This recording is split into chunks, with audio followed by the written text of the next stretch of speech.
So the next part of this forum is getting to visit some of the stations we have that talk about resources for you available to help these municipal upgrades happen for your jurisdictions, or if you're not a city or county staff member, just if you want to know what's out there.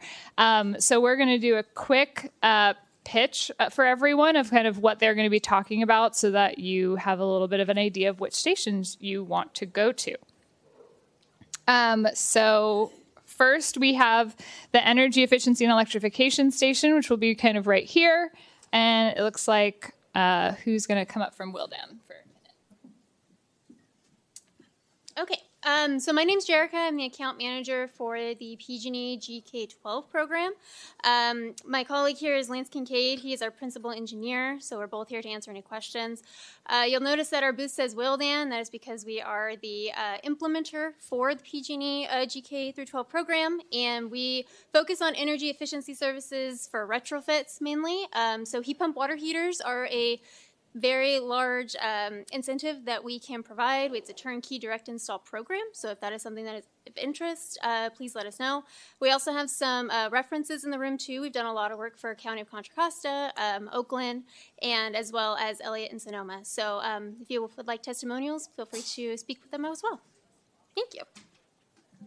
All right. Barry?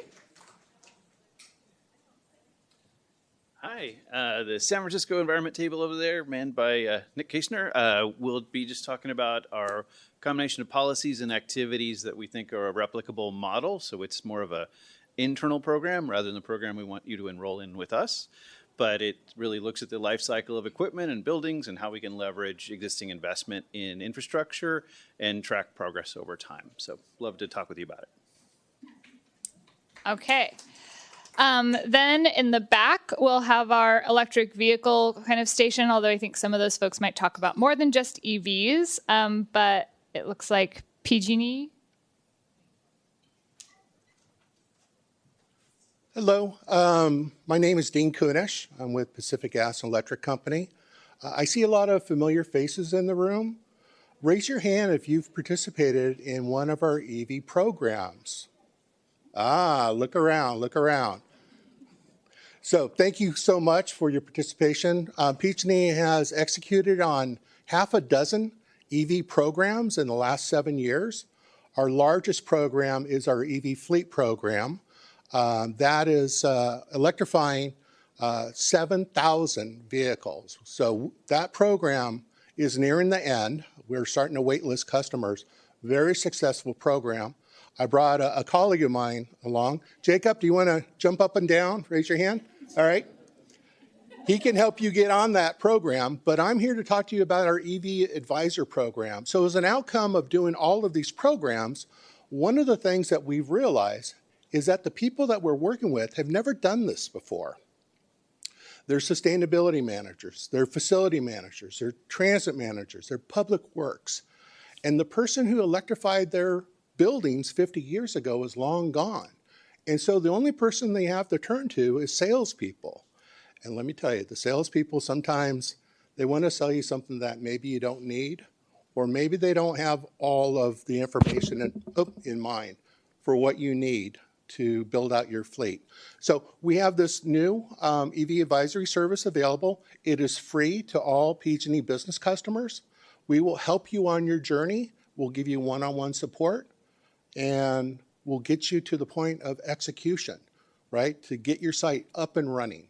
So zero costs, low risk, lots of valuable information. You can leverage the information that we've accumulated over the last 7 years. All right, thank you.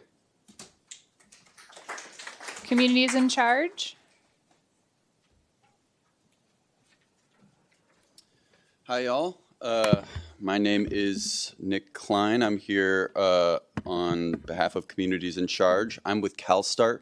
We are the administrator and implementer of the Communities in Charge incentive program on behalf of the California Energy Commission, which is the funder of this program.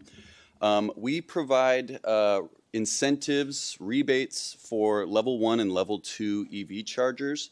The focus of this funding wave for us is multifamily housing. How is that relevant for the people in this room? 2 ways. Many multifamily housing buildings are in some way connected to local governments. If they are government subsidized, if they are government run, they would not only be eligible for this incentive, but they would have an advantage in the application process. They'd get a little bump. They're a priority for us. So if you're familiar with any sites like those would certainly be eligible for this rebate. The other realm of eligibility is this program. These rebates are also available for sites that are within 1/8 of a mile of multifamily housing. The big aim here is to make EVs and EV charger access available for folks in these types of buildings. The application window is open now. You can see the amounts per connector up on the slide here. I'll have more information in the back corner there. CalSTART and CEC have several other incentive programs, both for vehicles and for charging infrastructure. So if this particular rebate and program doesn't sound like the right fit for you, you can come find me and I can share a little bit more information about some other incentive programs. Thanks. Okay, and then MC is our last one at the EV charging. Hey folks, my name is Sebastian Kahn, Senior Community Development Manager with MCE. Quick show of hands, who here has heard of Community Choice Energy? Sweet, almost all of you, that's awesome. So MCE is a community choice energy provider. We serve Marin, Contra Costa, Solano, and Napa counties. And today I'm here to talk about our EV charging programs, but also a number of different programs that are applicable to municipalities. Whether that's demand response, whether that is energy efficiency. We have about 25 different programs that we run at MCE, so I'm happy to talk about any of those. On the EV front, we have installed about 2,000 EV charging ports around the Bay Area, and that program is stackable with both state programs and PG&E programs as well.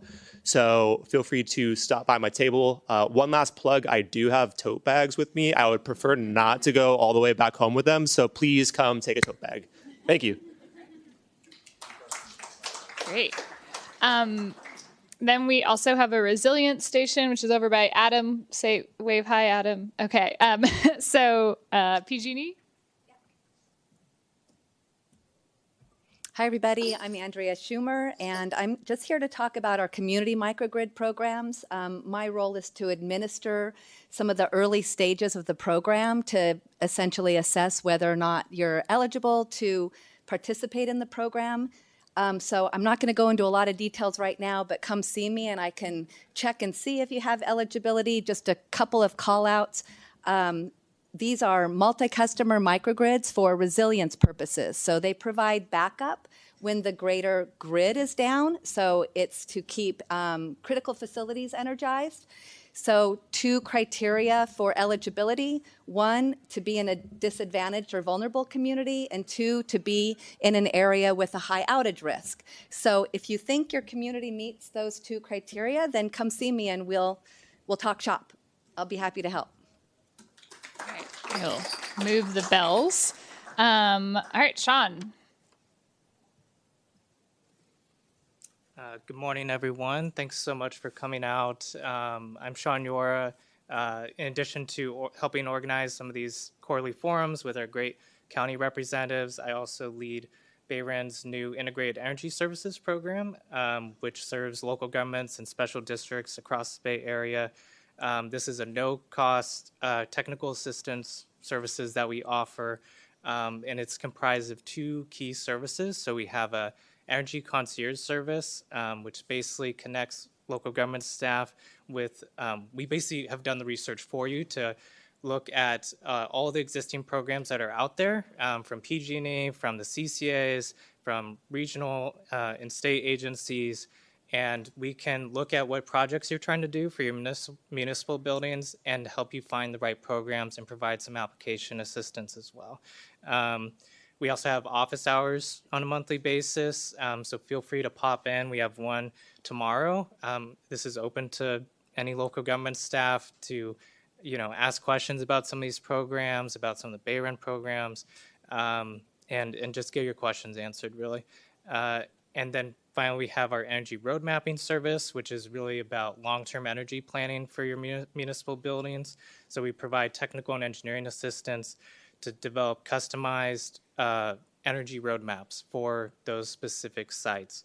And we can also include community resilience centers as part of that analysis and do some kind of analysis of sizing and siting for solar and battery storage. So if you're interested in learning more about these free services, come visit me at the resilience station over there. Thank you.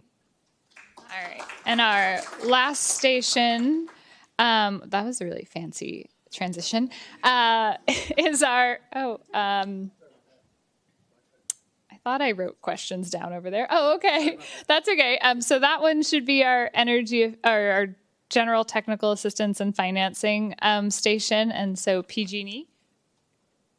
Yeah, good afternoon, everybody. My name is Cesar Berrigan. I'm the program manager for the PG&E's on the bill financing program. So as the name conveys, the offering is an energy efficiency financing loan available to PG&E customers who pay into the PPP funds. So with as applicable to the current audience, I consider me almost like you're a broker for energy efficiency. And now recently, pairing up with clean energy, specifically with EV charging and battery storage. So for more at a very high level, as kind of mentioned on the slide, we offer 0% financing. This is actually this is not upfront financing, so we don't we provide financing after the project completion. Available equipment will be kind of a lot of what you've heard today as far as eligibility, but specifically for energy efficiency, a lot of the details of what's eligible is per the program. Come visit me for more details as far as how the various programs discussed today and not discussed today can be applied to on-bill financing specifically. At a very high level, the savings that are being proposed, they're estimates, and those savings are leveraged to determine your loan terms. So at a high level, if you're qualified for the project cost, divide that by the savings you proposed, that determines your monthly payment and payback. What's not listed here is the payback terms. Minimum amount you could borrow is $5,000. You could borrow up to $4 million, and knock on wood, hopefully within a month, we could increase that loan limit all the way to $6 million. Come to me, ask any questions. As far as repayment, as mentioned, as how the program works, the loan appears on the PG&E bill. Once it appears on the bill, after you make your monthly payments, those replenish our loan pool, and we use those funds for future projects. And hopefully within 2 years, the program's been around, high level, 10 years. We're about to reach $500 million funded through this program. So it's very successful. So if you're interested, please visit me at the desk for more information. Thank you so much. And our last program is another BayREN one. Alyssa? Thanks, Emily, and good morning, everyone. Alyssa Dykman here, Public Programs Project Manager and the Targeted Decarbonization Services Program Lead at BayREN. So our Targeted Decarb Services Program includes 2 services, a Decarb Showcase service, as well as a Decarb Education and Financing service. Nick already gave a great shout out to the Decarb Showcase this morning. And basically the point of that program is to enroll a small selection of public buildings, collecting data throughout the way and developing case studies to replicate these approaches elsewhere. Our Cohort 2 project applications are launching early next year, so come talk to me if you want to speak about some potential projects. And then as far as our Decarb Education and Financing service goes, we provide free trainings to facilities and finance staff about the operations and maintenance of decarb equipment and ways to finance that equipment. And we're also actively seeking ways to find the best way to get money to you all as local governments, including upfront funding. So come chat. Thanks. All right. So now we just have about a half hour or so of time for you to visit all of these stations.